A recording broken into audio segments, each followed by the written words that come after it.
Louise Gagné, elle est canadienne, elle a traversé tout l'océan Atlantique pour venir soutenir Dom Pedro par rapport à cet événement qui vient d'avoir lieu à Paris sur la projection du film Rideau Bayonne, Born in Africa.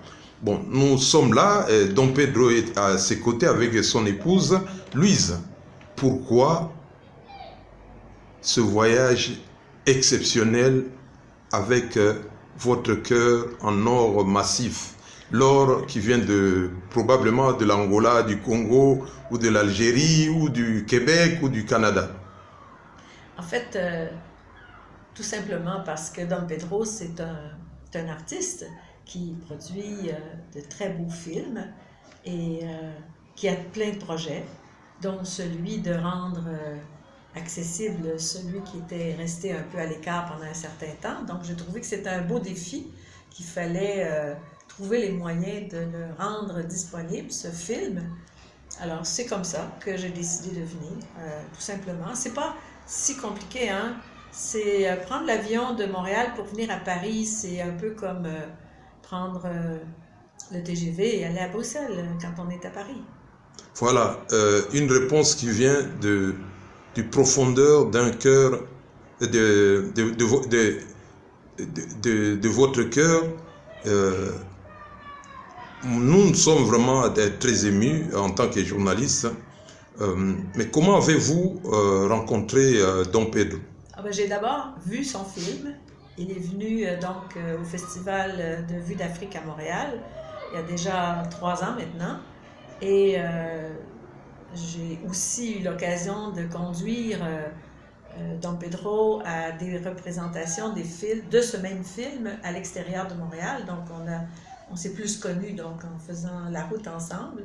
Et puis on est resté en contact. C'est comme ça qu'il m'a parlé de ses projets, donc celui-ci en particulier. Et puis tant mieux si on a pu réaliser cette cette projection du film en présence de Rideau Bayonne lui-même, qui est l'artiste dont on parle dans le film.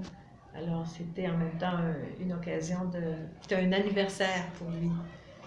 Et puis ses collègues musiciens, vous les journalistes, quelques personnes qui connaissent et Rideau et Dom Pedro ont été invités. C'était une rencontre très importante pour faire savoir que dorénavant, le film est disponible.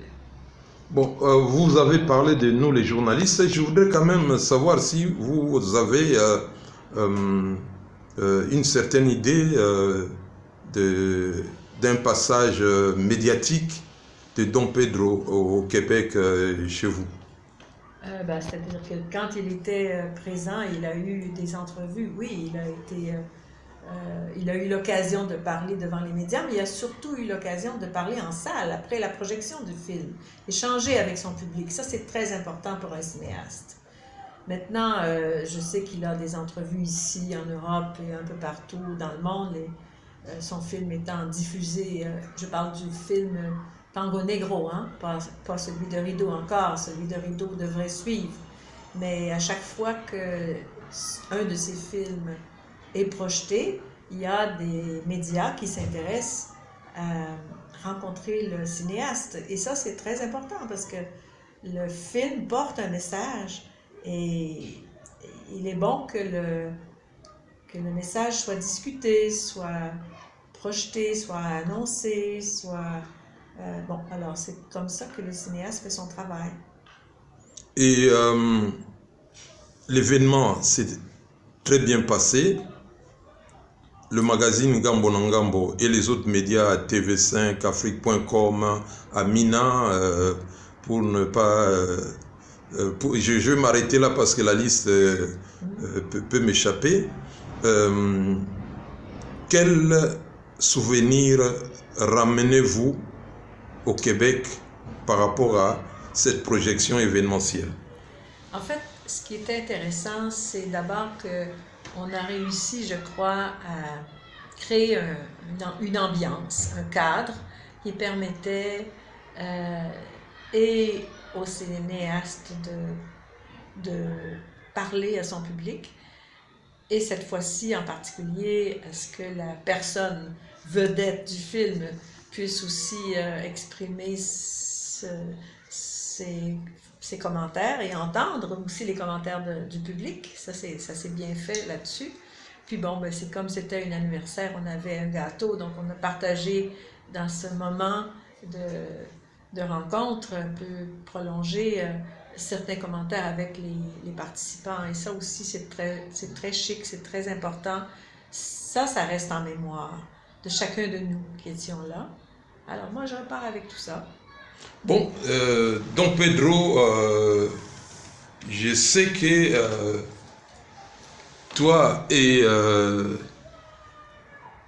ta femme, vous êtes très émus. Je voudrais quand même terminer cette interview parce que je dois aller au ministère des Affaires étrangères pour la remise des prix, des trophées pour des mamans, des femmes qui viennent des quatre coins du monde. Un message pour une grande dame à côté d'une grande dame qui est votre épouse. Un message par rapport voilà. à... Non, mais très souvent, il faut comprendre une chose, que l'amitié, la compréhension ne demande pas de longues années. Louise l'a dit, ça fait seulement 3 ans qu'on s'est rencontrés, qu'on se connaît, qu'on se fréquente. Et Louise est devenue une amie de famille. Une amie de notre famille parce qu'elle connaît tous les enfants, elle connaît, comme tu les vois, ma femme. Et c'est surtout ce que j'ai senti en Louise, c'est cette profondeur d'initiative qu'elle incarne du point de vue humaniste, si j'ose dire. Elle a su comprendre mon univers, non seulement de création, mais aussi ma pensée universaliste, parce que la plupart de mes œuvres font plutôt allusion à ce que, de quelle manière nous pouvons vivre ensemble. Et en évoquant cet événement qui a eu lieu à la Maison des auteurs à la SACD, le 31 mars 2017, n'eût été la présence de Louise, je pense que j'aurais eu du mal, moi tout seul, à pouvoir organiser un tel événement. C'était un événement que nous avions voulu s'articuler autour de la convivialité, autour de l'amitié, autour de la fraternité, autour du partage. Et ce qui nous a fait le plus plaisir, c'est de voir révéler en fait l'existence d'un homme qui s'appelle Rido Bayonne. Et Rido Bayonne, il en était tellement ému qu'il a su retrouver les gens qu'il ne voyait plus depuis de longues années, dont certains, il avait travaillé avec lui. Et c'est là où j'en profite pour remercier aussi le magazine Ngambo Ngambo qui fait un travail fabuleux, non seulement dans la communauté, mais aussi d'une façon diverse, qui fait que nous devons être solidaires ensemble, quels que soient nos horizons. Et la présence de Louise Gagné ici peut démentir un certain nombre d'opinions qui font que le plus important c'est de comprendre qu'est-ce qui est primordial chez un homme. Quand je dis homme avec grand H, okay, homme et femme, okay? Et l'attitude de Louise Gagné peut répondre à tout ça.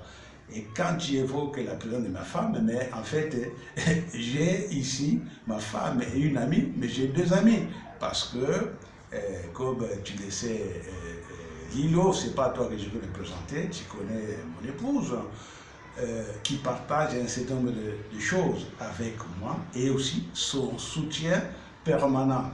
Ajouter à ce soutien permanent, de Louise, qui est devenu aussi permanent, ce qui fait que moi-même, je ne sais plus où mettre la tête. Je ne peux que continuer à travailler parce que je sais que je suis surveillé d'un côté amical, d'un côté conjugal. Voilà. Et je te remercie, Ido, je remercie le magazine Ngambo Ngambo pour ce clin d'œil par rapport à mon œuvre et par rapport à l'action de Louise à mes côtés. Bon, Louise Gagné, Matondi Mingi, c'est-à-dire merci beaucoup. Accent Tisana, c'est-à-dire aussi merci beaucoup et bon retour au Québec. Je ne sais pas s'il y a un mot particulier pour dire merci chez les Québécois et les Québécoises. Non, en fait, nous, on se sent très près de vous, hein. C'est comme ça qu'on vient quand il y a des événements communs qu'on peut partager. Alors, je vais revenir, c'est sûr. Alors, c'est un au revoir. OK. Merci.